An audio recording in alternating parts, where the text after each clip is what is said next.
Hello, hello, hello. We are live. Hello, everybody. Welcome to the Evil Hour podcast, the all things survival horror podcast, including our experiences, thoughts, and hot takes. We're your hosts, the dudes of dudes, horror enthusiasts, renegades of the underground. This guy over here is... I'm Dominic /DDogCat36. And I'm Sean Graves. And today's episode, we are going to be discussing turning 20 years old today, Silent Hill 4, The Room. Wait, is that today? Actually, it was just this week. Okay, I thought so. It was this week. Not today. My apologies. But No, you're good. This week. D-Dog, I know you've been playing this game live. Yep. Because I've been watching you in the shadows. First impressions, take it way back. Oof. How do you feel about Silent Hill 4? First impressions. So, I remember, and this is a humble game to me, so this is one of the Silent Hills, and this is what I also wanted to say right off the rip that I was talking to you pre-podcast, was if you notice when you hold up your game, I don't have the game or book to this one. I don't own a copy. Yeah, that's why I didn't join you on holding a game up. This is a Silent Hill downpour situation right here.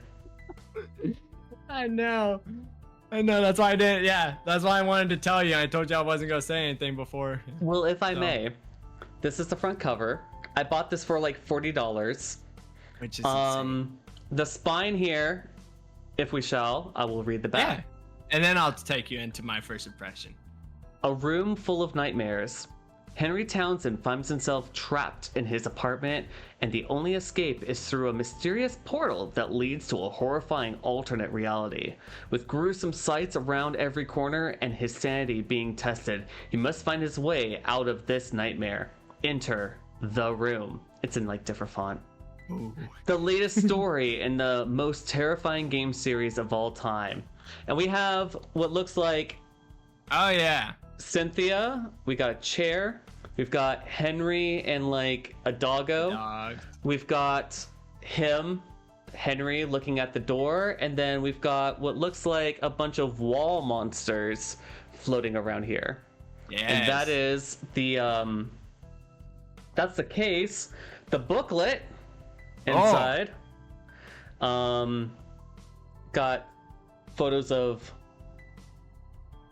shenanigans, mayhem, and tomfoolery. Yeah. How to set up your game console in case you're a dingus. The prologue.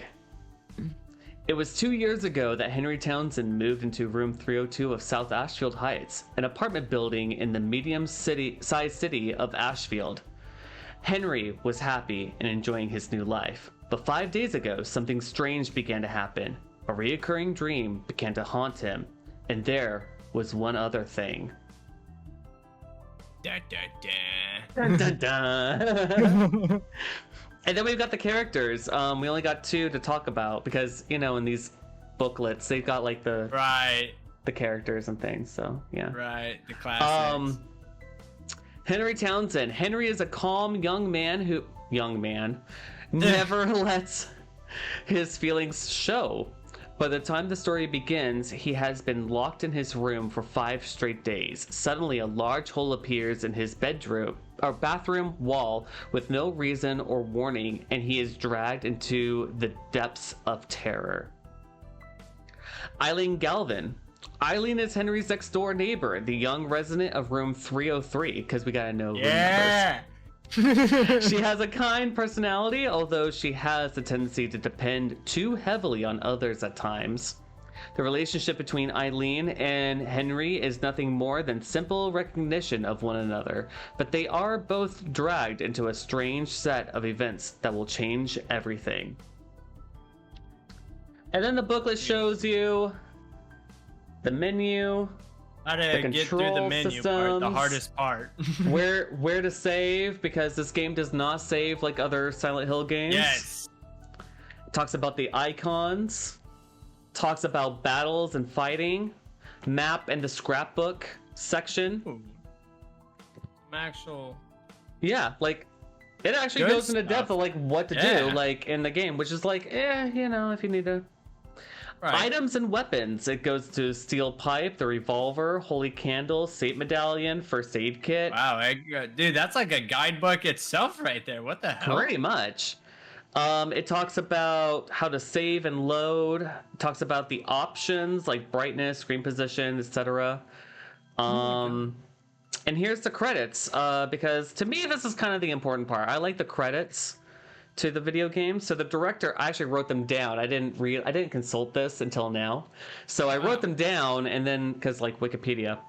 Right. All right. So from Konami, the director and scenario writer was Suguru Murakoshi. Sorry if I'm enunciating this wrong. Programmer is Kazuki Iwakura. Art director Masashi Tsuboyama. Sound designer Akira Yamaoka. Yeah. The engineer programmer was Kazuki Iwakura. Interface programmer was Masayoshi Saito. Player programmer Ken Kudo. Easiest name on this whole list. And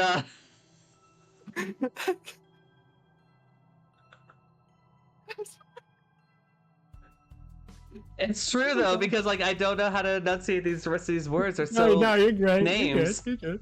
But essentially pretty much Team Silent from Silent Hill 3, because little tidbit, this game was being developed during Silent Hill 3, so a lot of the team from Silent Hill 3 and Silent Hill 4 are pretty much the same thing.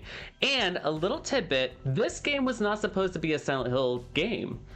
Little known fact, the idea of this was to be its own game, and then the team was like, oh hey, we want to do a Silent Hill 4, and the team was like, well, we already have this game here. And so what they pretty much did was they pretty much stamped Silent Hill in random spots in the game, so that way it seemed like it was a Silent Hill game.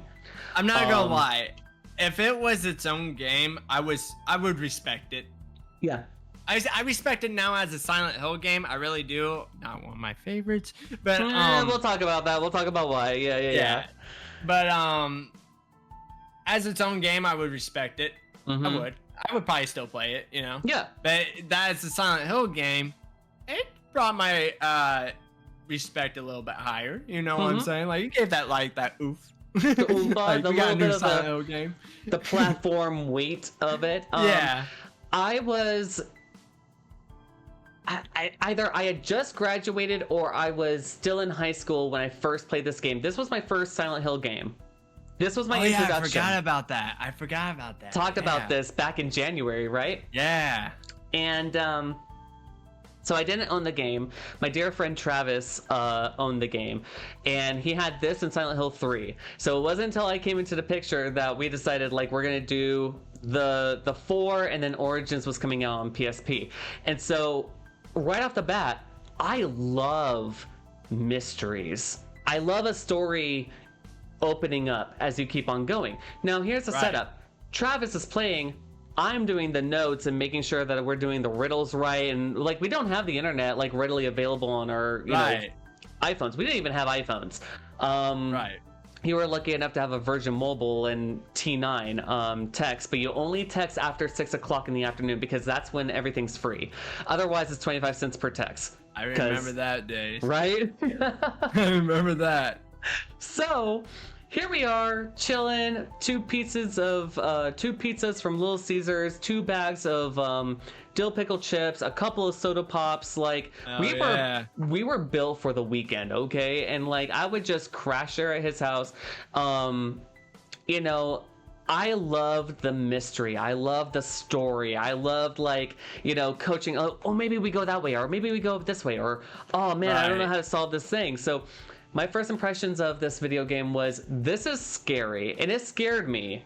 I mean, 2006, 2007, this was scary. This was my first kind of like horror, like high definition horror game, and it didn't disappoint through and through the whole game. Like the plot twists and all the things, like it did not disappoint. So what was your first impression when playing this game? So mine is really funny and kind of a what the hell D-dog.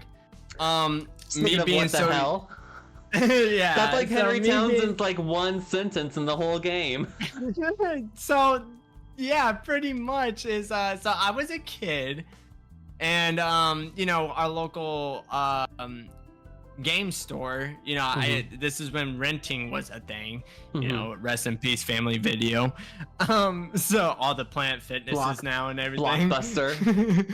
So yeah, so I remember going to Family Video and just being like, oh, what is this? Because I had Silent Hill 3, my introduction game. Right. And I picked the game up. I was never a reader, so I didn't even look at the back. I just saw Silent Hill 4.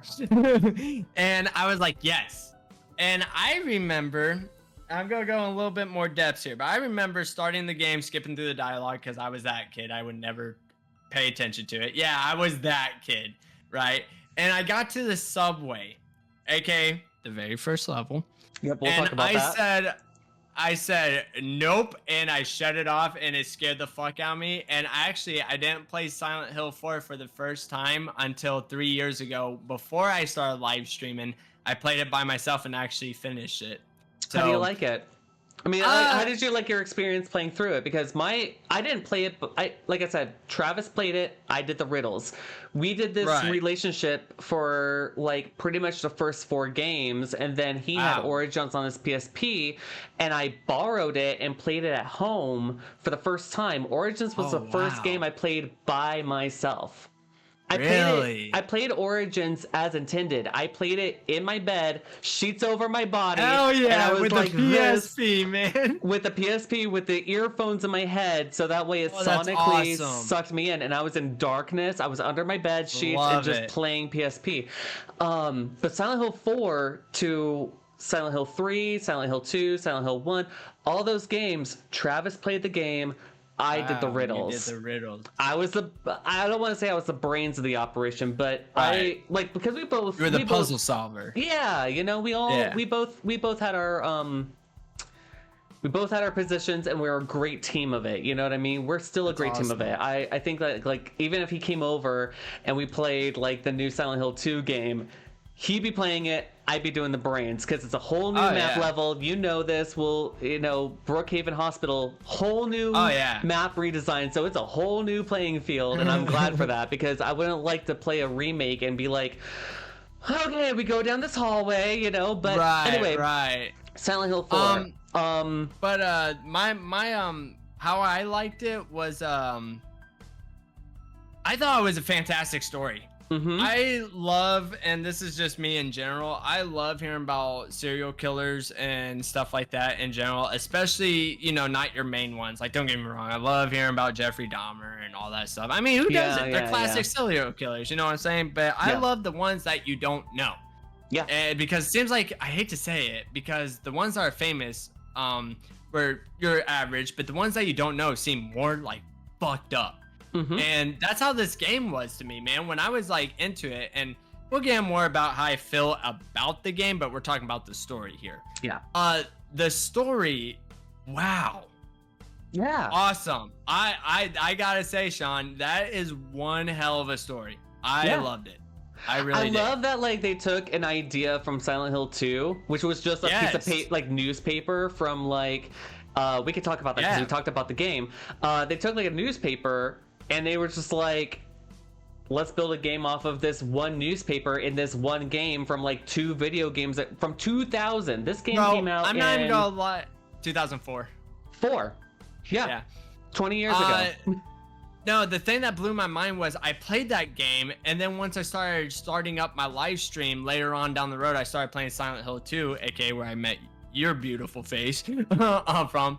And I remember replaying Silent Hill 2, and when you're in the elevator playing that game, it was like, who is the murderer, the mass murderer, whatever, the mass serial killer? I forget how he says it in the elevator. I was like, yo, they're referencing this game from Silent Hill 2. Like, what the fuck?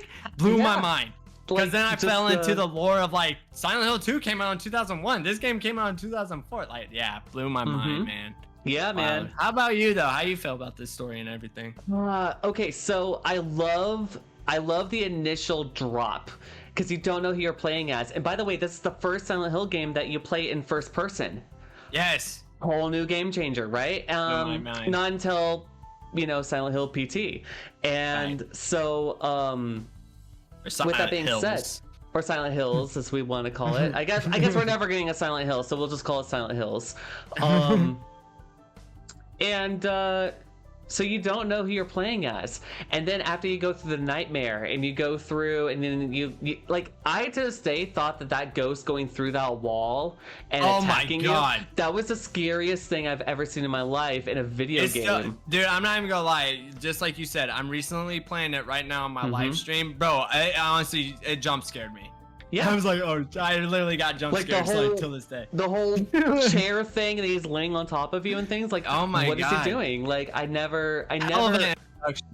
Yeah, and it's not until I know you're playing through it. I know you've played it before, so we're not gonna really spoil it, but there may be spoilers in this podcast. So we play as Henry Townsend, and every time we're in the apartment, we are in first person mode, and this is our safe space for the first half of the game, because then later on it turns into, well, not so safe. And I love that. I love the story, how it developed. I love that the characters you meet, they intertwine, and they become a part of, like, oh, so this story is not just this character is not a throwaway, Yeah. It's not just some.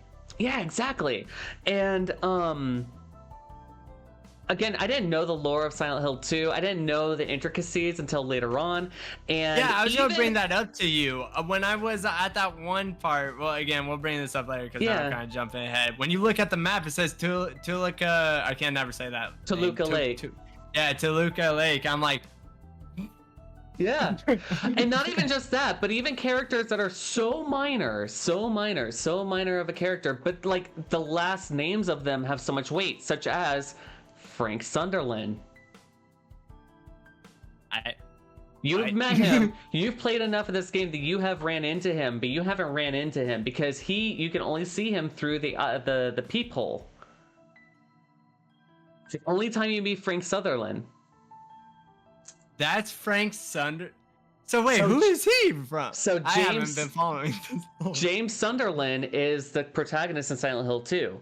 Right. Frank Sunderland is the apartment manager in the room. The guy with the white shirt. Yeah, I know what you're talking about. Yeah, the old guy. That's James Sunderland's dad. That's his dad? That's his dad. Oh my god, bro. I know, I heard there's a fuck ton of Silent Hill 2 reference. You're the one who actually told me that. And I found my first one. Mind you, I already played through this game one time, didn't even notice it. My second time playing this game right now. I've been seeing some of these references. I did not know that was his dude. Holy shit. I'm ready for it. Keep talking. So anyway, we meet characters like that. Like even oh gosh, that's really, I think that's like the only real tidbit of like, no, wait. There is some secrets in there, such as like, well, there's not so much of there's only like a little bit of the occult, but it's like occult adjacent in the storyline. So like, I didn't know about like the Silent Hill occultism. There wasn't very much of it in Silent Hill 2, and then 3 really went off the Richter scale on like, the order and everything. Of course, like that. Because you were playing as Alyssa. Well, right, yeah, and there's no Alessa, there's none of that. I don't even think her name even gets like. I appreciate Silent Hill 2 and 4 a lot more. Same thing with the Origins, just because it doesn't fall. Like, don't get me wrong, I love the lore of the cult and everything, but I respect Silent Hill so much more when it's like not focused on that, especially like you said. How Silent Hill 3 really hyper focused. And again, it makes sense. I'm not bitching about it because you literally were playing as the cult sacrifice. You know what I'm saying? So like, anyway, moving on. It comes with the baggage. Like the characters we play as Henry Townsend, and we have a next door neighbor named Eileen Galvin, and of course we get Eileen. Dude, I have never in my playthrough. Excuse me, the beer's coming up.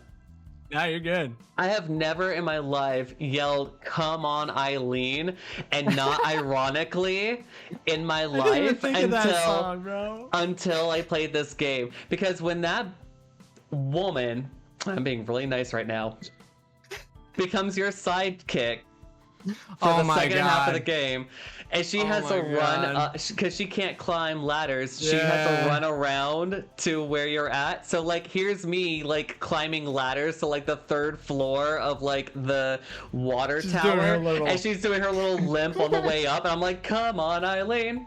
Oh, I said. Oh no, you're gonna make me. I wish you never mentioned that. Now you're gonna make me sing that song when I play it. That's a great Come on, song. Eileen True. All I'm going to hear. I swear to God, this is the one character in the one game where "Come on, Eileen" is not ironic, because Oh, man. even at the very end of the water level, when you see like all those monsters coming after you, and you're just like, Yeah. I don't want to beat all these monsters up, Yeah, but bro. I know exactly what Eileen is gonna do. She is gonna, because you equip her with like the riding crop or the chain, right? Because it's like one of Yeah. the two strongest things she's got. And gave this her, like, the lady purse or will whatever. just hyper fixate on the monsters and be swinging, and you're at the other side of the door, and you Yeah, can't you're go like, come through on. without her on the other side, and you're just like, come on, Eileen. Yeah, because that plays as a tidbit towards the end, you know, that when she Yeah. gets hurt. But Yep. yeah, no. So the ghosts and the enemies, man, how you feel Yeah. about them? I'll be I lying. I love- ain't got. I love the ghosts. No. The ghosts? Yes! Like, it's a haunted town. It's a haunted place. Okay, And for I once, we respect that. actually get ghosts. You know? I'm not gonna lie. I love the idea. I love that they're there, because I'm not gonna lie. When I do hear the bro, you know, and like Yeah. it honestly scares me every fucking time, because I'm like, where are you at? Where are you doing? What's going on? Why are Yeah. you flying towards me? They're just so annoying though. Like after like a while, it's like, okay, I get Yeah. it. They're Yeah. mainly an annoying enemy just because you can't get rid of them. I mean, you can. There's ways to do it. We'll get into that again later. Yeah. I think it's a dumb fucking way, but it makes sense though, because if Yeah. I was to hit said ghost with said pipe and it dies, okay, is it really a ghost then? You know what I'm No, saying? it's not really a ghost. Like, It should. yeah. I think that the mechanic of the ghosts is Works very well. It works very well for this game, and I think It that does. like one monster that there's two monsters that kind of like, now going back at it, like I'm just kind of like, that didn't hold up. That it was beautiful at first, but now like Right. with time, like I look back at it and I'm like, were we just like lazy at the time? And it's two of them. The first one are the dog monsters, because they don't even sound Yeah, like dogs. 100%. They sound like cheetahs or some kind Yeah, of like That rock. Yeah. right, that growling sound doesn't sound like a dog. I ain't gonna lie, there's sound preferences with their monsters, and I feel like I know which one you go say next. The really big one, yeah, the really big Oh, one. where they are the burp? Yes, the nurses. So they're not Yes. sexy nurses, which is fine. No. They shouldn't be. But like, Right. because like we're going to a whole other hospital. We're not even in like. We're not Brookhaven.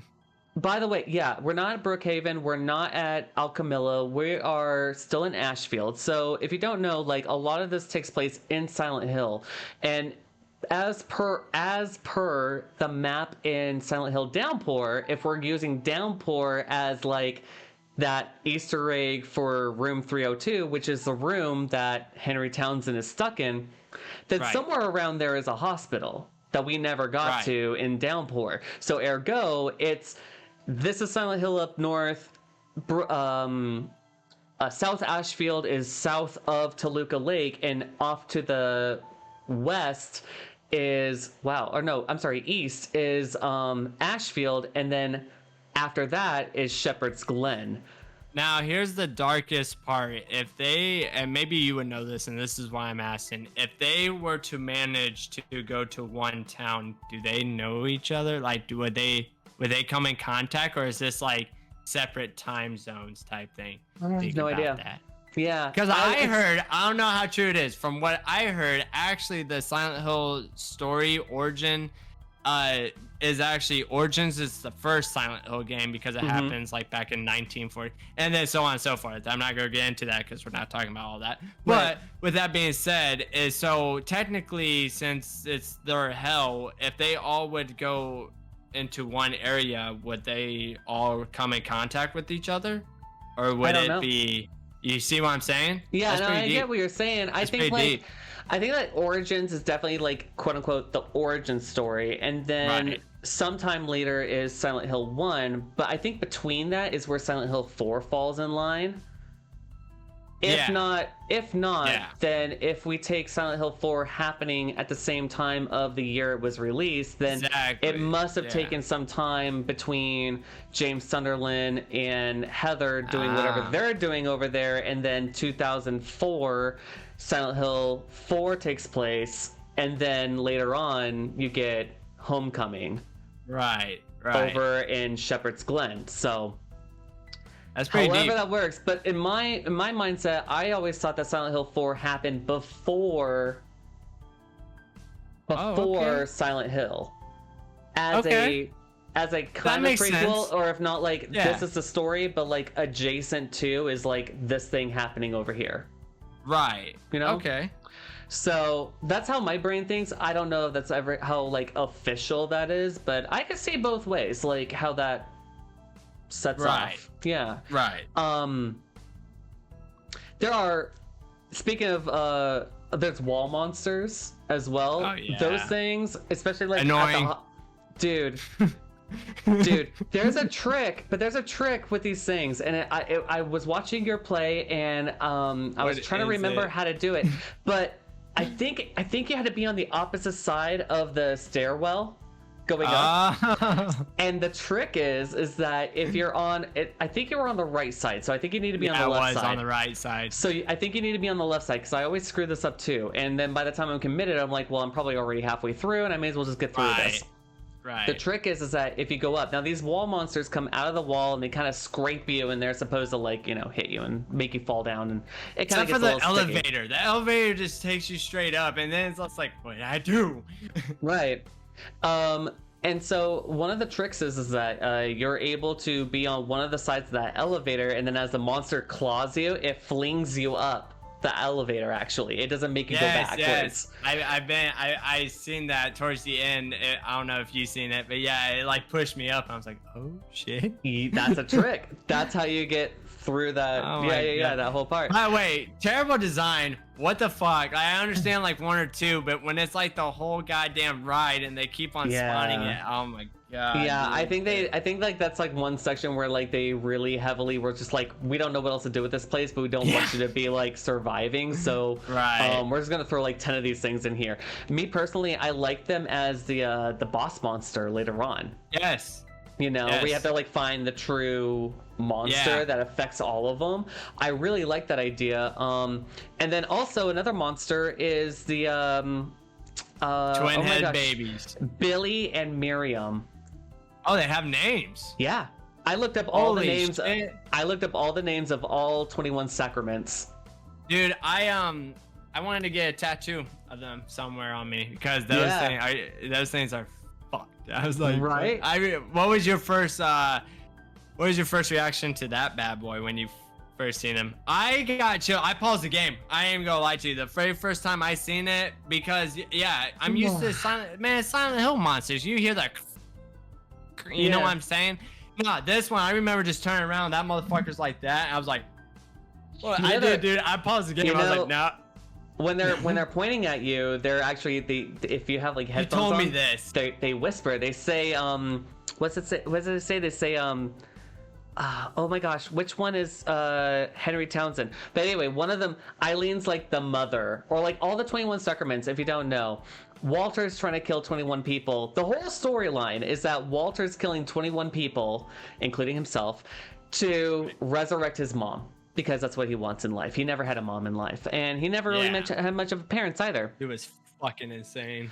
But he somehow thought that room 302, which is Henry's home, is his mom. So if you think about it, the room is an entity into itself, Oh my god. and you're inside the mother's womb, That's which is What where the the umbilical fuck? cord was, which is where the baby was before it was taken to the Hope House, like all the things. So anyway, what? right. Which, by the way, continuity issue in Silent Hill 2, it was called Hope House because there was an article Okay. so in Silent Hill 2, in the apartment complex, we get to know about Walter Sullivan and the 21 Sacraments, but later Right. on in Brookhaven Hospital, you find out that Walter Sullivan was a orphan at a place called Hope House. Hope Yep. House turned into Wish House. So for now on, when we say Hope House, or we say Wish House in Silent Hill terms, it's actually Hope House. So Yeah. that's just a continuity error there. But May it's I just cut in here real quick? Yeah, sure. I don't know where we're kind of going with this, but I just want to bring that up. The orphan level, the orphan house level, that is a badass level. They fucking the art design, the whole 9 yards, the lighting, the smoke, the fog. I mean, that level was fucking beautiful. right. And I love it. It's And it's creepy. not very- It has the perfect amount of ghosts. It like wow. It's not very round much of either if you applause. think about it. No, it's not very no, much. it's not. And it doesn't need to be. And I love It's that, perfect. like one of the riddles that I personally love was the one where you have to go with a shovel, right? So you give Jasper the chocolate milk, right? And you get the shovel from him. And then Jasper you read the note on the shovel, and it says you have to go and get this key where the roots look like hands. Yeah. But if you hold the key, you can't progress forward, so you have to take it to a sacred place. Did you see me get stuck on that again? That's the second time that Yes. fucker got me. I So- saw him running through the gate, and by the way, it comes like a little. Those of you who played PT, it's like PT. Every time you go through the gate, it'll start you at the front of it, and It's a loop. never-ending loop. I love that riddle. That took, I mean, to me, this was like my moment to shine when I was playing with Travis, because I was Gorgeous. like, I think this is where we need to do this thing. Mm-hmm. So we talked about our characters. Oh, we meet. So we have the apartment. We have the subway level. There we meet Cynthia Velasquez, and she is number 16 on our list. So, by the way, don't get attached to any of these characters. They're not going to live for very long. And and then we get to Wish House, and we meet Jasper Gain. And he's a weird character. I don't know how you feel about him, but He made me was very unsettled. Yeah. My first time playing this is from Silent Hill PTSD. I definitely thought he was going to be a boss fight. Yeah. But I was like, this guy, no, he wasn't, at all. Not at first, at least. And then, Yeah. oh, did you notice his T-shirt? Yes. I caught With this on my the- second playthrough, too. Yeah. So if you it's don't the know, like, fucking- the bad guy, or like the final bad guy from Silent Hill. Silent Hill. The, You might as well say the devil, like the Baphomet, incubus kinda. or whatever it is, the Yeah. incubus character or whatever it's called. Yeah. So he has that printed on his shirt. Fucking love that. Tis peak. And then after that, we go to the water prison. How do you feel about the water prison? Okay. This is where we meet Andrew DeSalvo, by the way. For my first playthrough, I liked it. I respect Mm-hmm. it. It was annoying, but I liked it. Definitely how I YouTube it, by the way. Not go front say I did it by myself. I did YouTube it. Second playthrough, I'm starting not to appreciate it as much as I Really? did the first time. I don't. It's like I kind of told you with like sewer levels in Silent Hill or horror games in general. I'm just not a fan of the sewer levels, and that's kind of what the water prison kind of reminds me of like a sewer level. Yeah, you know what? I never thought of it as a sewer level until you said that. I was like, oh my god, that's literally what it is. It's a sewer adjacent level because you have to turn the dials, you have to make the water do the thing, and then you can turn through the hole. The biggest like puzzle to me was turning the levels, other than the first floor, because the first floor is stable, but the other three levels, because I think there's like there's a basement, first, second, third, and then there's the rooftops. There's 5 technically, but whatever. But yeah, that's like what I'm stuck on right now. the thing is like in your first playthrough, it's like just turn on the lights and fall through the holes, right? On the second playthrough, and that's as a jump scare that still gets me to this day, is like the first time you jump all the way through and then you get into like one of those like 4 rooms that are in the basement area. and like one of those two-headed monsters comes right after you, you know, and Yeah. it just, the game just like gives you just a tax regardless. It's a tax hit. And so if you're not prepped with a gun to just, you know, after the screen loads in and you bang in, you're gonna get hit regardless. By the way, those twin heads, when they run after you, they fucking charge. Right. They Yeah. charge. And they hit hard too. Andrew DeSalvo, he's supposed to be a prisoner in the place, and he ends up dead, of course. But this is the first time we meet a little boy in the storyline, and like, you know, Andrew DeSalvo is kind of, it's like really like I would say distant and kind of like trying to tell the kid like, I'm sorry, I didn't mean to, you know, please, you know, don't do anything bad to me, I'm sorry, all those things.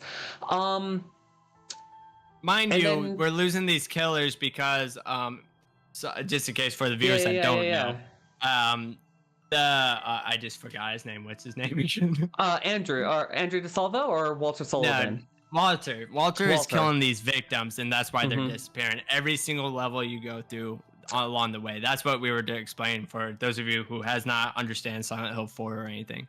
I love that the clue tell about Walter Sullivan doing his shenanigans is that there's numbers carved into the bodies. Every single time when they die, there's numbers. Right. Yeah. So the game even tells you, like, you know, this is like number 16121, and then like 17121. So even the game is like not even giving you the full story. It's leading you to find out. I found that out towards the way back. Sorry. Yeah. So you know how in Silent Hill games they have like the underworld. Well, the underworld in Silent Hill 4, we'll get into it much more later, but is the second playthrough where you have to replay the levels backwards. I found that out on the way back. I was like, oh my god, the fucking the numbers. What do they mean, Mason? It called me a reference. By the way, I love that Cynthia gets the Temptation title to it because of who she is as a woman. I wonder, here's the thing, I was so happy when she died. Oh, really? So here's to me, like, I'm wondering, because it's Walter Sullivan, so I'm sure that he met these people throughout his life. Okay. I didn't even think of that. Yeah. I have to think. I'm thinking about this from like a kind of analytical perspective. That I wonder, as a young man, when Eileen was like, or maybe like a young teen, Eileen, he met Eileen and she gave him the doll. Right? And he held on to that. And that's why he passes it over to you when you meet up with Walter later on. And I'm wondering if the reason why he claims her as the mother, right? Okay. Is because of that interaction that she, you know, was so kind to him, right? Because as you know, as an orphan, once you get to like a certain age, they kick you out or you just leave, right? So also, I'm wondering. Rest in peace, Jasper. He was weird as fuck, but that was a brutal death scene. Set himself on fire, bro. And that was beautifully done too. That was awesome. That was the guy who voiced that guy. Wow, you did one hell of a job. Absolutely. You fucking round of applause. I'm wondering if Cynthia was a form of temptation for Walter Sullivan. That's why I was. And he tried to, like, you know, ask her out or, you know, do anything nefarious. And she probably like knocked him down. But the minute that you first, I wonder if the first time when you meet Cynthia and she's like, this is my dream and I can do whatever I want. I'll give you a special, she's like, I'll give you a special gift at the end if you get me out of here. Yeah. Why are you hitting on Henry in a dream, but not Walter Sullivan? And I hate to say it too, when you first play the game and it's right off the back, who the hell are you, bitch? Like, I don't even know. Right. I mean, like, in my head, I'm like, how is it that in Cynthia's own dream, by the way, she's hitting on Henry Townsend, but not Walter Sullivan? You know, Walter Sullivan only exists in the dream world. Right. You know? Like, how effed is that? Man. I don't have... I've been thinking about Jasper, like, how the two of them might have met. I think there might have been some kind of, like, Silent Hill occultism behind it.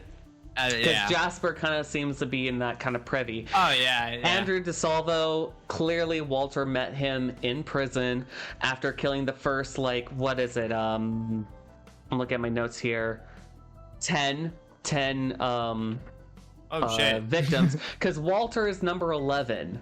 And you know that because his casket's the one over at the orphanage. Really? Yes. And then after that, from 12 to 16, where our game begins, is the second wave. And they said that it was a copycat killer. So they're still thinking that this is 2.0. Oh, yes. Right, yeah. So, Hold okay. on, buddy. I gotta let my wife in. She accidentally just locked herself out. No problems. I'll go to BRB real quick. All right. So, yeah, I never thought of the water prison as a sewer level, but now that you said that, it is a water sewer. That's why I feel like I ruined it for myself, because when I had that mentality in my head, it just kind of killed it for me. That's why, honestly, I started YouTubing it. I was like, just get me out here. I'm not even gonna lie, dude. My game was right here. By the way, it's on GOG on PC, so you could get it on PC. It's like $10, I think, on GOG. I call it GOG. Anyway, so yeah, check that out. But no, I literally had it on my monitor right here. I was watching a YouTube video over here. I was literally playing it like this and just following the YouTube video because I was that dedicated. Like, just get me the hell out of this level because I was done with it. I was that pissed with it. After Wish House, we go to the quote-unquote apartment level. I love this level. This is where we meet Richard Braintree. Again, beautiful design as well. I love that, like, as we go through, now the map system is so different than what we're used to, because back in Yonder Days 2, 3, and 1, you have to go to the level and then get the map, and then you start marking on like what doors open and don't. In this game, you develop the first set of the map. So if you miss a room, you miss a room, and then if you go back, we'll talk about this later. So anyway, we meet Richard. Richard is a neighbor actually to our apartment building, and we can see, here's the thing is that we can see who our neighbors are by looking through the windows, but we can't interact with any of them because anything we do inside our apartment doesn't happen in the real world. You have to think of it as kind of like the Doctor Who TARDIS. It's bigger on the inside than it is on the outside. And also my very first playthrough, I did the whole like knocking on the glass because you can do that and everything. My second playthrough, I didn't know you can knock on the door when people are like looking in there and like, why is it so empty or whatever? And when I was knocking on the door, he's like, hey, I'm in here. I was like, whoa, what? Like, it blew my mind because I didn't know you could knock on the door. If you don't know, this is like, we're discussing like the first half of the game, and here's the thing: you can interact with the front door, you can interact with the windows, you can interact with looking. So there's a section where you are able to look through a wall, and there's like a small little hole that the previous owner had chiseled out, and that goes right into Eileen Galvin's bedroom. And Eileen, you're I'm gonna keep saying that. Right?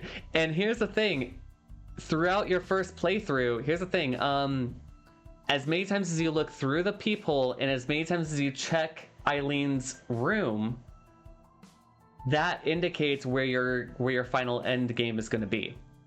Really? There's also another caveat to it, and that's whether or not you actually help Eileen survive through the thing, because she gets possessed. She can become possessed. You know what pissed me off about my first playthrough, and I'm not gonna spoil anything, so don't worry about it. But I just had to point this out because it still pisses me off to this day, and that's why, one, I never live stream Silent Hill 4, so that's why I'm also doing one.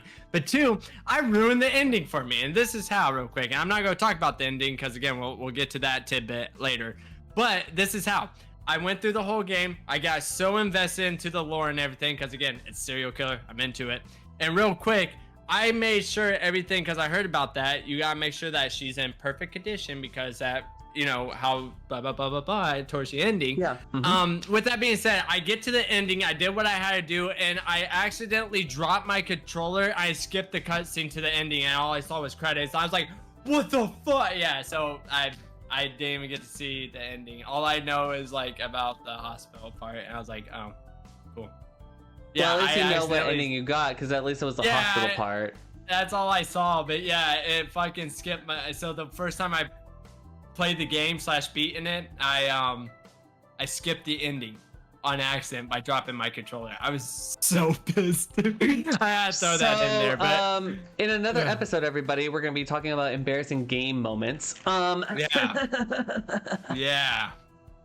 Oh my gosh, that's a smart idea. I need. Right, you're welcome. So Spiral, water prison. We're in the apartment complex. This actually takes place in the apartment complex across the street from us. We meet Richard. He's kind of a shrewd guy. I'll be honest with you, not to cut you off. I didn't know that this takes place in the apartment complex across. Yeah. Yeah. Really? So you know where the sign is, where it has like the phone number on it? That's where it all takes place at. Oh man, I must not follow the lore as much as I You're thought totally I did. fine. You're totally fine. It's very convoluted, but like the thing is like because it says like when you get to the pub, right? Because there's a room with like the pool ball. Yeah. Okay. Yeah. So, there's a memo there that says that like the key code is the last 4 digits of the telephone number, and the telephone number is on the sign above the building. So you have to go back to your room, look out your window, see the thing. And by the way, the more times you look out there, the more things happen out there too. So like for example, I've looked out that window, the bedroom window, and I've seen like a little like balloon of Robbie the Rabbit floating in the sky. What? Yeah, there's a lot of things that happen through these windows. So like if you notice, like I know the Robbie the Rabbit doll, like he'll like look through the people. But that happens after this. So also later on in the game, you'll see a floating head of one of the ghosts go up and down the windows. Way. Yeah, it just floats up and down the window. I need to start doing this. That's cool. Does that affect the endings or anything? Or is that like it doesn't. It's a little Easter egg, and I think the one with the head that floats up and down the window on the opposite side of the window, I think that one doesn't. I don't think it's considered a haunting. If it is, I may be wrong. Because that's another thing about this game. Your home starts getting haunted, so you have to do exorcisms in your home, and the more effed up your apartment is, the worse off of an ending you're also going to get. So if you don't do any exorcisms, you're going to get a worse ending. How you feel about the I guess I would like to say the cheater's way of healing yourself in a Silent Hill game? Because if those of you that don't know this, if you go back to your apartment, it will fill your health up slowly. I like it.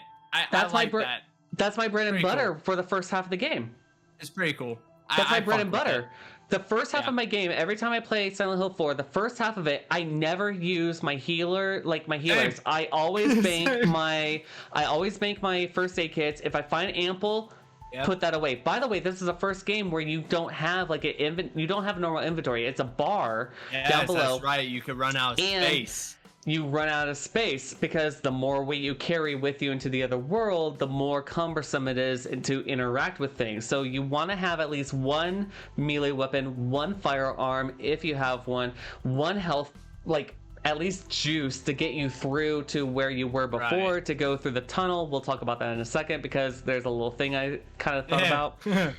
Also, that leaves you up a whole list of things that you can like gather in your level. But the thing is like the first half of my game, I'm always healing in the apartment complex. Yes. Always doing that. And then the second half of the game, it takes away that whole thing because it becomes being haunted, and then you can't heal yourself, and that's when I start using a lot of the healers. That's what I was gonna mention, is like that's kind of what fucked me up so much. Like it fucked me up in a good way when I first played through this game because of the item storage. You don't have that unlimited space. I didn't know what to bring with me or what to take, so I kept on just throwing shit in my storage, and then come to find out, like I would get stuck on a level. I would first playthrough, I YouTubed it because I had that luxury. I YouTubed it, and I was like, oh, it's that. Go back to my storage. It's like, and it's like, oh, I had all 3 puzzles there. Whoops, I had to take all those and then go into the level. So I like it, but I hate it just because the fact that I respect it for the more realistic, as in we don't have unlimited pockets. I don't care what jacket or what pants you're wearing. There is no way you're carrying a rifle, a shotgun, a pistol, a pipe, an axe, a toaster, a TV, a milk jug. I mean, you know, plus health bar, health kit, jet. Like, but I love it, but I hate it too. The system works, but it doesn't.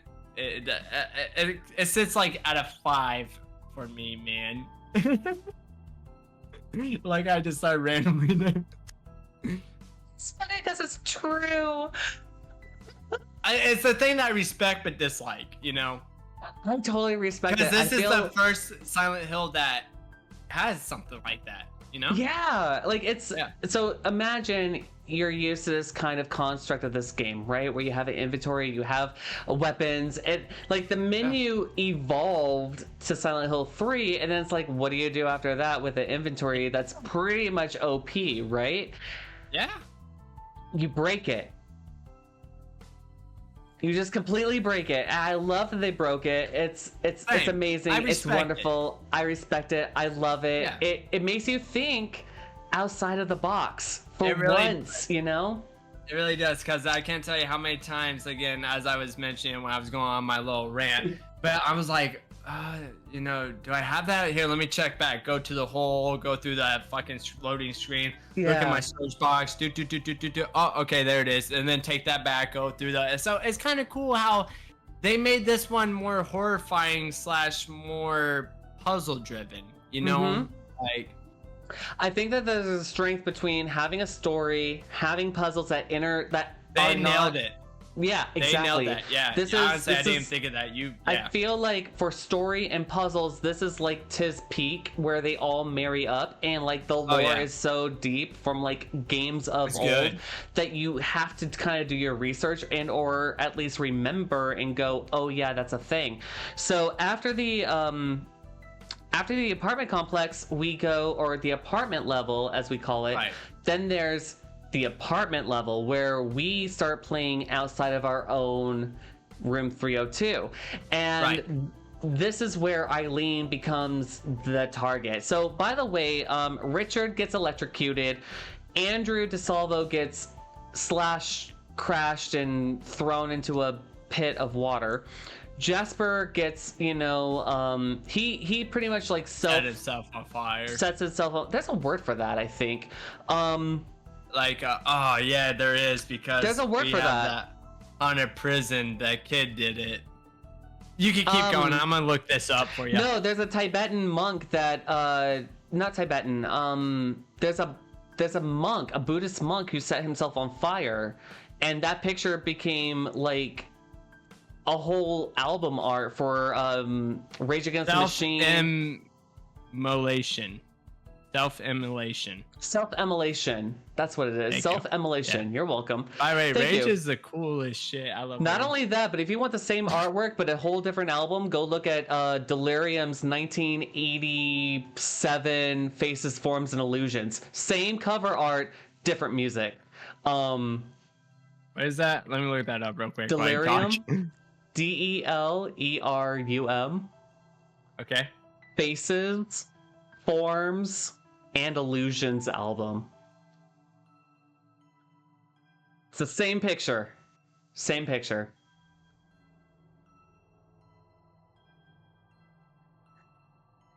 What the fuck? No. Yeah. Rage Against the Machine was not ahead of their time. They looked back and said, hey, I like that picture. Let's use that. Yeah. Wait, from Silent Hill or? No. Just my bad. Rage Against the Machine, Delirium. They use the same picture for like album art. Oh, okay, I see. That's a real guy. And by the way, I know we're gonna go off topic real quick here, but hey, that's a real monk. He self-mutilated himself, and here's the thing: the only thing that survived from his corpse was his heart, and they took his heart and they kept it as a Buddhist, like, what do you call it? Like a artifact, if you will. Yeah. I mean, like, it's charred. That's cool. It is, but like the only thing that was left of that person's body was the heart. Was that a real picture, by the way? Yes. Bro, you want to see a disturbing picture? You ever see Mayhem? Yes. Okay, so you know Yes, what I'm talking I know about. what you're talking about. Yeah, no need to go any further than that. Okay, back to Silent Hill. Okay. So after this, we get Eileen Galvin as the next target. So our mission here is to save her, and we completely fail.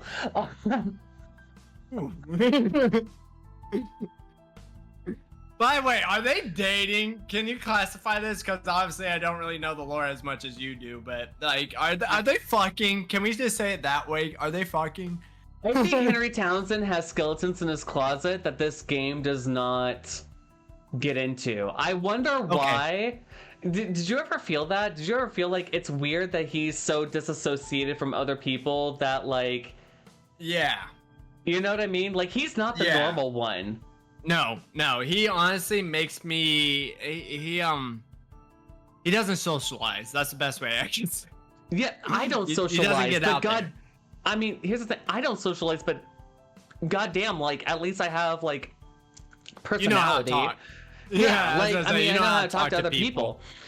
And there's some people in this world that I've met that, like, they don't know how to, like, carry on a conversation. So, like, in my head, I'm like, maybe he's Not just that on hard, the spectrum. Maybe he's, like, you know, right, a little... right. I don't know. I don't know what... Honestly, they made... Now that you mention that, now I'm kind of, like, seeing the clips of him in my head.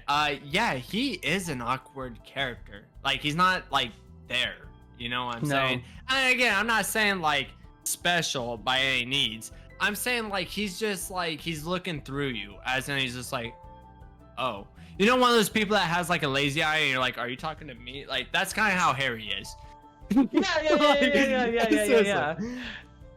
no. Like, seriously. And then, so when Eileen Galvin gets almost assassinated, here's the thing. Walter Sullivan has been killing every single, or maybe eluding, killing every single character we've talked about. Cynthia, Jasper, Andrew, Richard.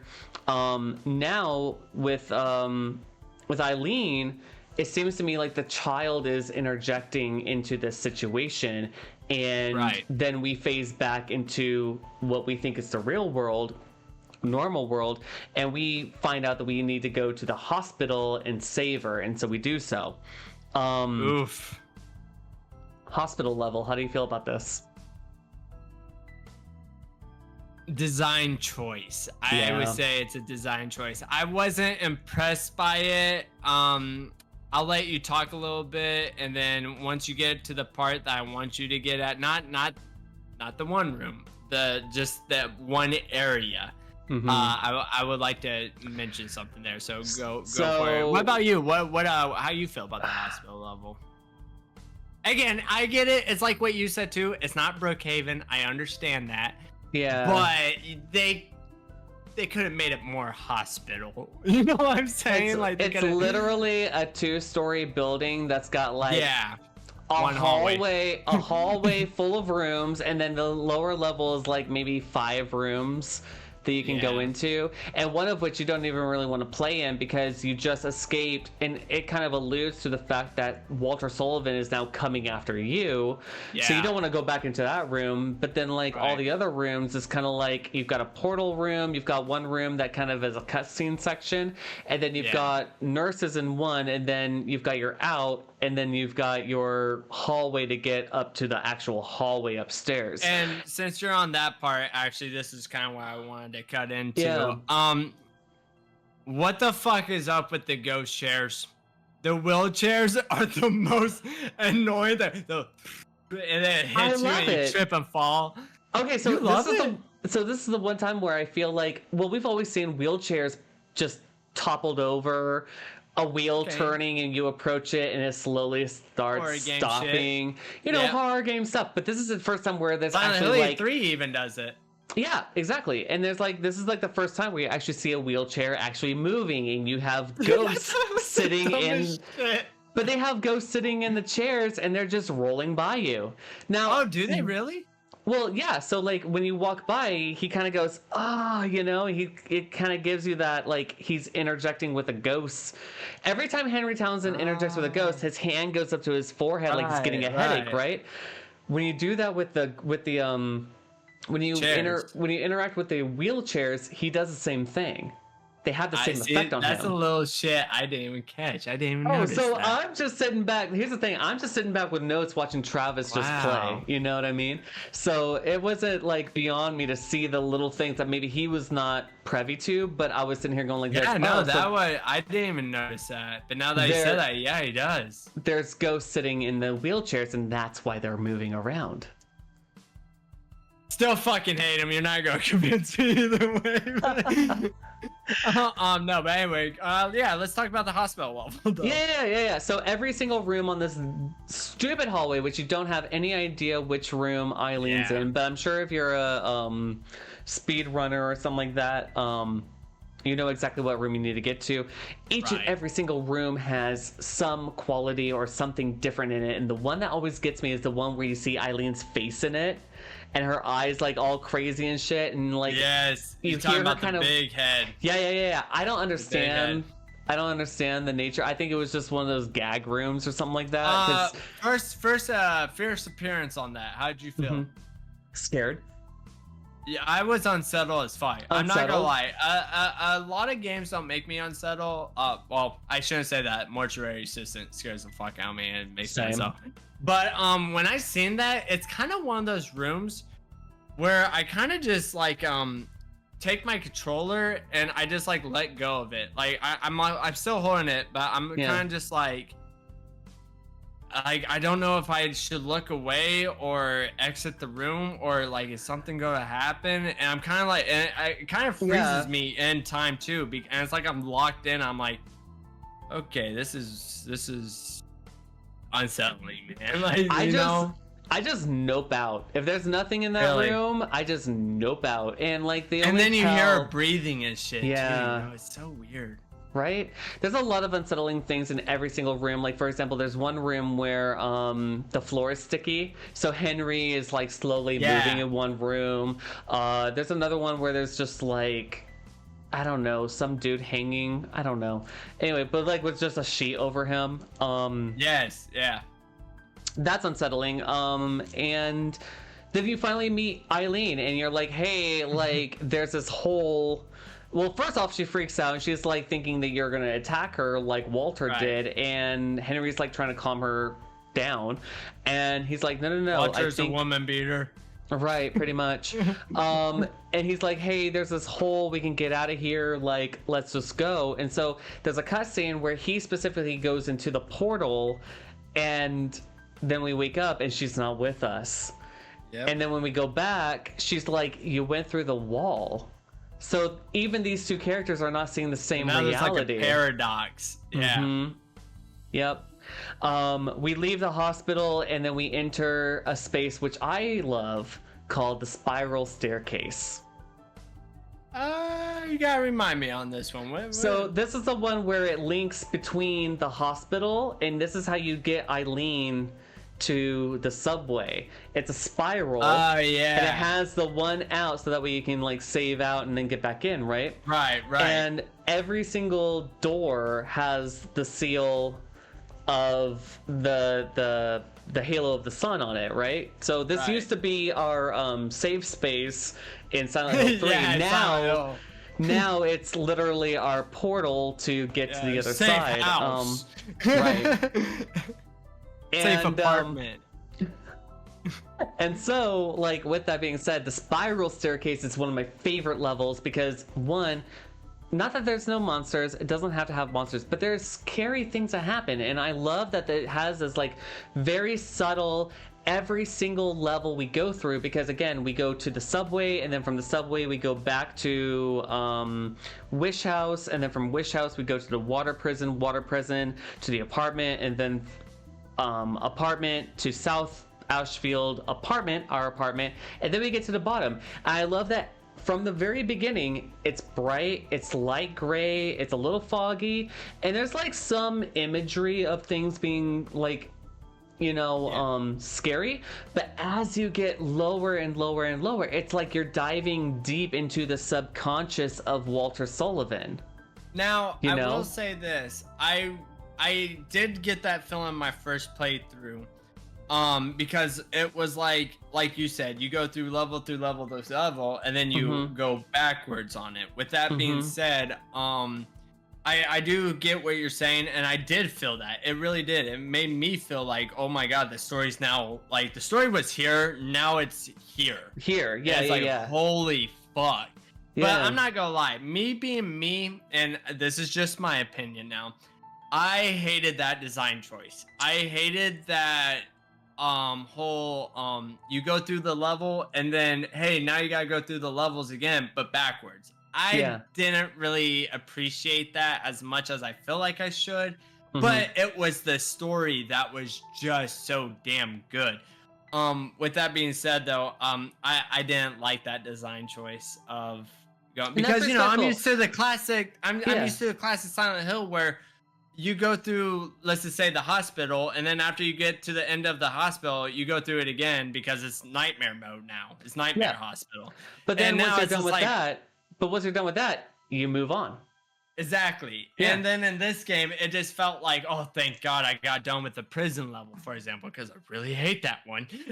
And now you're telling me I got to do it again after it was already out of my life. You know what I'm saying? But the caveat is, and this is something that I didn't notice until I played through it myself, is that everything you did the first time through comes back to bite your ass the second time around. So specifically, when we go through the subway level, right, where we met Cynthia, right? She comes back as a ghost, by the way, everybody. And like she doesn't become like, it's a thing. Right. So when you initially go down into the subway where you meet the box cars, right, of all the things, when she's stuck in there, she's like, hey, let me out, right? When you go down, I saw you do this, when you go down, there's that door, and then there's that box car to your right, and then when you open up that box car, it lets her out, right? That door is locked. But when you travel Cynthia through the subway cars and you get her down and you go through the other side, and then when he turns around and goes, Cynthia, and you lost Cynthia, go down the ladder, go straight across, up the other side of the ladders, you're in that room, and then you can unlock that door. Right? So here's what you so second time playthrough, and now you got Eileen behind you, right? This is what you do to defeat the subway level. You get Eileen, you go through, you defeat Cynthia, you get her sword of obedience, right? And by the way, a sword of obedience is an item, in-game item, which takes a ghost, and if you knock them down, you can stab them, right? But it's very particular, so you have to be like really precise about this. You pick one up in the apartment level, right, with the ghost that's in the bedroom with the cake candles and things. So there's 5 of them, and there's a reason why there's 5, because the first one we use on Cynthia, or there's 4, one of those numbers, 4 or 5. But anyway, you get the one for Cynthia from playing with Richard Braintree, and then before he dies, you hold on to that thing, you get all the way through to Subway Part 2, and you stab Cynthia with it. She's there. She cannot move anymore. You take Eileen to that room that I just told you unlocked. You can leave her there and go down that ladder and do all the rest of your bull crap that you need to do in the subway level, and then come back up and get her, and then travel her through. Oh shit! Up and over and back through the other way, so that way she can get to that door.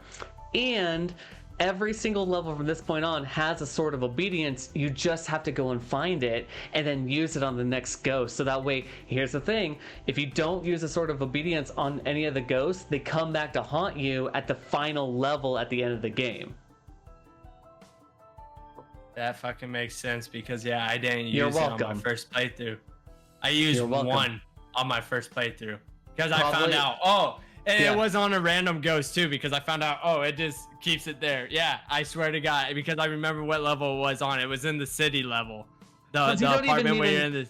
So city, like There's like the normal ghosts that we meet in all the No, things, you and then haven't. there's like these other ghosts: Cynthia, Jasper, You Andrew, just and randomly Richard. used them, man. Oh my god, I wasted my first play. Well, at I'm least so I know sorry. that. I know I'm gonna do it this time. That's cool though. That makes sense though, because it was one of those items. Again, first playthrough, you don't know what the hell you're getting yourself into. New Silent Hill.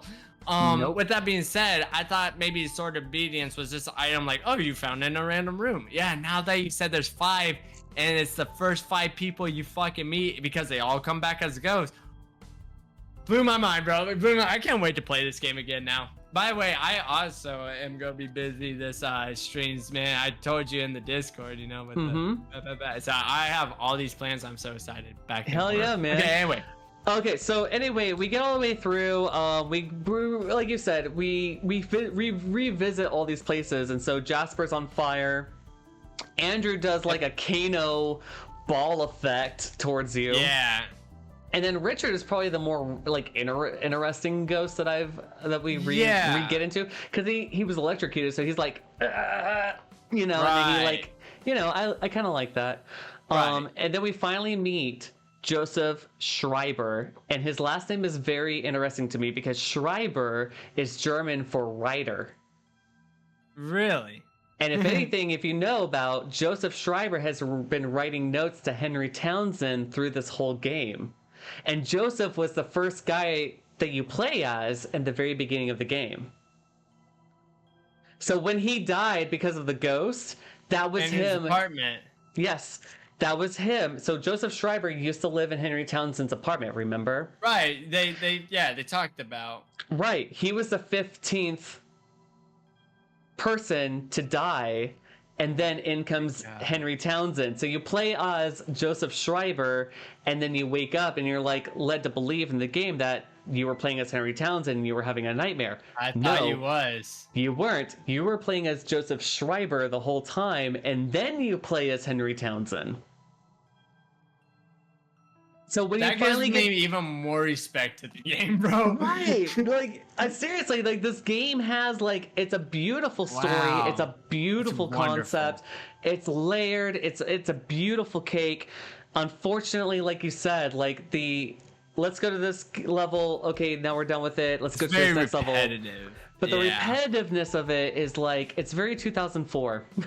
Yes, 100%. Like you come out with that game right now, it probably won't do good. It will just because it's a Silent Hill title, but not as much as it would back in 2004. Yeah. And that right there leads us to the overall feeling. How do you feel about the game, man? Oh, aside from the final battle, I mean, but we all know how that ends, so you know. yeah. No, I Go wanna find out mention yourselves. I would like to mention real quick about that. The one thing that blew my mind was we towards the end, by the way. Yeah. Okay, so the one thing I would like to bring up for my part is how did you feel about, because this one really mind fucked me, how Walter Sullivan was in your apartment the whole time when that wall caved in. Oh And my like you god! saw him like on the cross like that. Yes. That picture was so fucking dope. How they made him like, you know what I'm talking Yeah. about, where he was like all crowed out and everything. Yeah. That was a fucking badass. Whoever like modeled that character right there, dude, literally, man. Wow, that's Dude, badass. like- That one mind fucked me. That whole part. Now, mind you, like I remember you were saying like you have like the strategy guide going for yourself too, just to kind of help you out a little bit. Right. Every time we get to Joseph Schreiber, who kind of fills in Eileen and Henry on like this is like the climax of the storyline, Right. and then you find that part out. Yeah, I always get a little turned around at that part. You know what I mean? Dude, Between it's so the dope. real and then like the other side. Yeah. And I'm like, Yeah. what do I do here? But once you figure it out and you're like, oh my god. Yeah, he's been in your apartment the whole time. I did not know that this, because like- they repaved the wall or whatever. Right, yeah. in my head, I'm like, that doesn't make sense. Like, make that make sense, because Yeah, no, it didn't make sense to me either. When we're in room 302, right? Yeah. I know that it's kind of blocked out, but I'm like, if you look at every other room in the apartment complex, none of them are built like that. Me personally, it would have gave me more respect if they actually made it kind of realistic and made it where like a wall was actually like they like repatched like a drywall. You know what I'm saying? That would make it more respectful, more textured or something like that, you know? Yeah. Because but don't mention anything to it until that happens. And you're like, oh, that's why it was retextured. You know what I'm saying? Right. Kind of like if that like would be badass. Kind of like blood splatter on the wall when they try to repaint over it. Yeah, it's never exactly. going to be the same color as the rest of the room. Right. Not that I would know. Yeah. No, are you? Oh, I was gonna mention two things. One, the hauntings in the room throughout this part of the game, and two, the portal. If you think about it, the only one time we ever play the portal's real quick. The only one time we ever actually go through the portal as we're gaming through it is at the very beginning, and it's a very long tube. It's actually not as long as the rest of the tube, as you will, but what do you think about the symbolism behind the portal? I'll be honest with you, and maybe you'll have to tell me this. I really don't know anything about the symbolism. Like, what do you mean? Like, is there a lore behind the portal? No, not necessarily. Except if you think about like it, how do I feel about that? Yeah, as a game mechanism. It's very unsettling, because I remember when I you come up to it and you hear like the kids talking. Oh yeah. And you're like, what the fuck? And then what I hate too, because there were so many perfect times to do a cheap Silent Hill jump scare there, but the first couple playthroughs before they allow you to skip it, you actually had to like crawl through it. Yeah. And I was like, something's gonna fucking jump, but it doesn't. No, it doesn't. If anything, like the screen kind of jumps a little bit like this, and you know, like yeah. But very unsettling. I like the idea. Don't do it again. But it was perfect for this game and the title and everything. Yeah. You know, like with the Silent Hill 2 remake coming up, don't use a fucking portal. I will kill you. I swear to God. But there was a hole here and now it's gone. Yes, that is true. Right? That is true. There was a hole there. Right? The spray paint. It didn't take me very long to kind of realize, like, as the story was progressing through, that this is a symbolism of childbirth. Bro. Yes, because at the end of the tunnel it's light as oh my Exactly. God. Bro, why you gotta mind fuck me every time we play? I don't mean to. It's Hill, not me doing it. No, it's seriously, not me doing like it. I thought I knew my Silent Hill shit, but when I podcast with you, brother, let me tell you what, you tell me shit that just like wow. Right? And like, it is because you have mommy issues.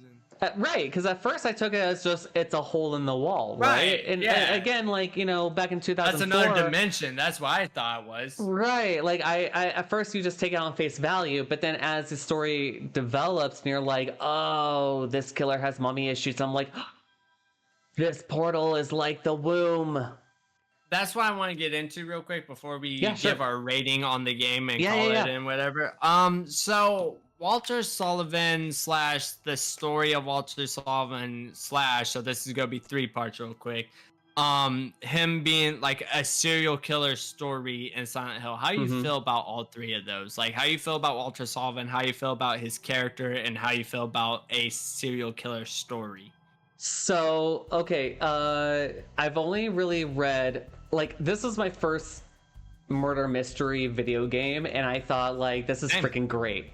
Right? Yes. And the only other, like, murder, like, this is a real life murderer, by the way, and he is still alive. His name is, it's called The Green River Killer. It's a book that I read on deployment some time ago, and it took place in Seattle, Washington, when I used to live in that neighborhood. And I didn't know the murders were happening at the time because I was just living my best life trying to get into the military.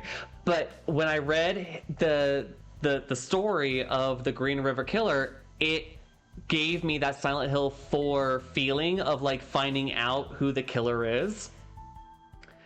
And it's not a big book. But the way that it's written, where you read the backstory of the murderers or the murders, right?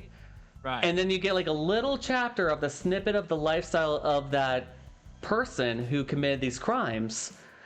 It felt like I was in Silent Hill 4 all over again, but this is real life. This is a real story, Wow. you know? And this guy is still alive. He's murdered over 100 people, maybe even more. We don't know to this day. But that's the reason why we're keeping him alive, because every so often he remembers where he dumped a body in Washington State or Oregon. And so he kind of gives like a little hint. And then they go and they investigate and they Wow. find a bone. They're like, oh, well, this is murder number 118 or something like that. That's So crazy to shit. this day, Silent Hill 4, as far as the storyline and as far as Walter Sullivan, I would not be surprised if he was modeled off of the Green River Killer. Okay. Okay, so I would just suggest that as a subject matter to dive into. If you want a book, the book that I read was Green River Running Red by Anne Rule. Go give that to my wife. Or I'll just Christmas gift it to you guys. But it's a really good book, and it's a really great like story arc. It's really sad what happened to the people in real life, but as far as video game is concerned, Walter Sullivan, the murder story, the way that it was arced, that there was a part A and a part B, or a part B part Oh yeah, 2. they could have easily made Silent Hill The Room Part 2. Like, Yeah. honestly, But how they didn't. great this story was. No, Yeah. no, I'm glad they didn't. But Yeah. if this was today's time, if that game would have came out, definitely that would have been DLC. That would have Yes. definitely been DLC. Yeah, that's how I feel about it. How do you feel about it? As far as like a murder mystery, all the things, So, like, yeah. I agree with you. It's my first murder mystery game, and as you guys heard me say throughout this whole stream, man, just wow. That's all I could really say is wow, because the story, I have never been so invested into a story as this one, because again, I love serial killer stories, and it was on the way back through the levels like we talked about that I found out, holy shit, like this dude's like, you know, that's when I found out you're number 22, you're number 15, yeah. you're number, I was like, wow, this guy's doing it.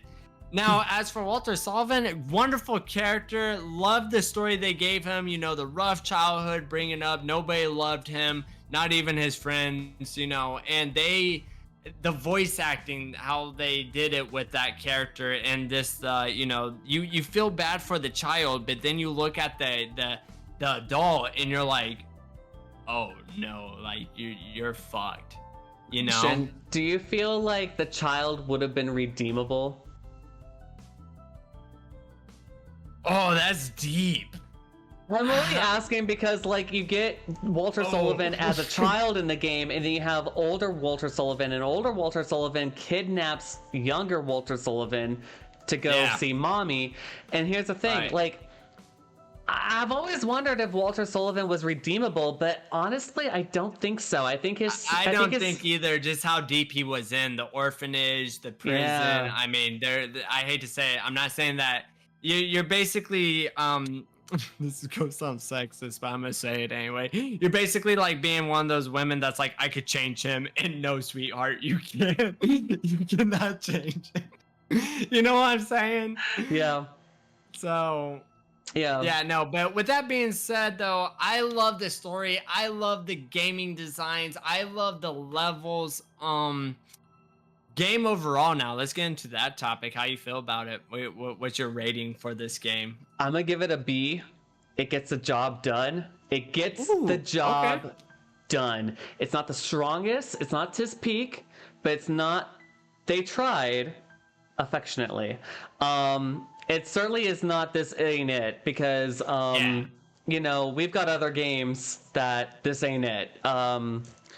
And I think that it was just the right send off before we get to Origins, and then we really 100%. Get off. I think it's like it was the perfect one before we start getting off the rails, and America as a development team starts to, you know, do what we do I'm not best. gonna lie to you. I'm also gonna give it a B, but here's my reasoning.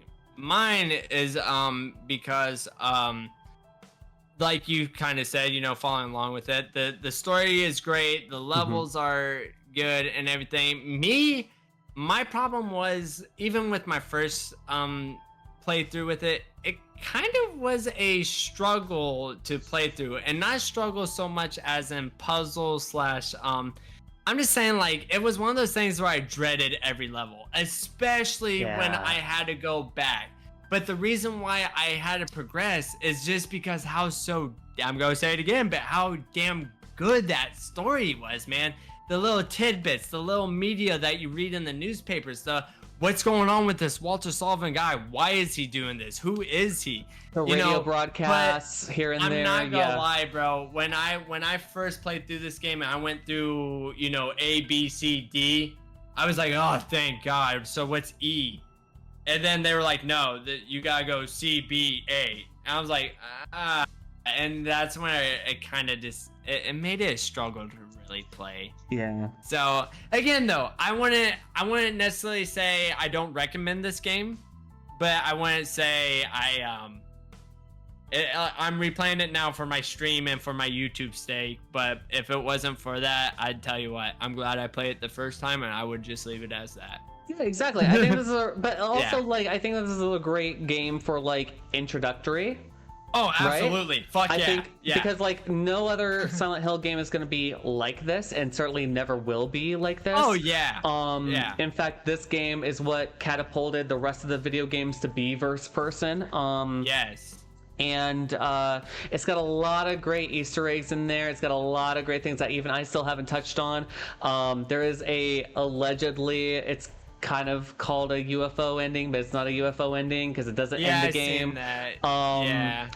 You get, I think there's only like 2 endings in this game, a good ending and a bad ending, and that's it. And really? Okay. Yeah, it's all about, literally the game is based off of how well you protect Eileen Galvin, and how many exorcisms you do in your room. So if you just let the room go, if you just let the room go, your life's gonna you're fine. You're just gonna you're winning, bro. Oh yeah. Otherwise, like, you know, if you exercise all the ghosts in your room and keep Eileen as healthy as possible, you'll be fine as well. So, yeah, man. Well, this feels like another pod in the can. Next time, we'll try to do the same thing we do every night, surviving. My name is Sean, and this guy over here, his name is... I'm Dominic. Wishing you all the best till next episode. So be kind to yourself, be kind to others. Thank you to our moderators, Lightbright Indy, King J5935, and as well as D-Dog Cat over here. I'd like to thank my moderators as well, Sean and my wife, of course, and a few others that, you know, pop in, but mainly Ha 1963 and my boy Ha. So love Ha. I love Ha. Have a good night till then, everybody. Bye.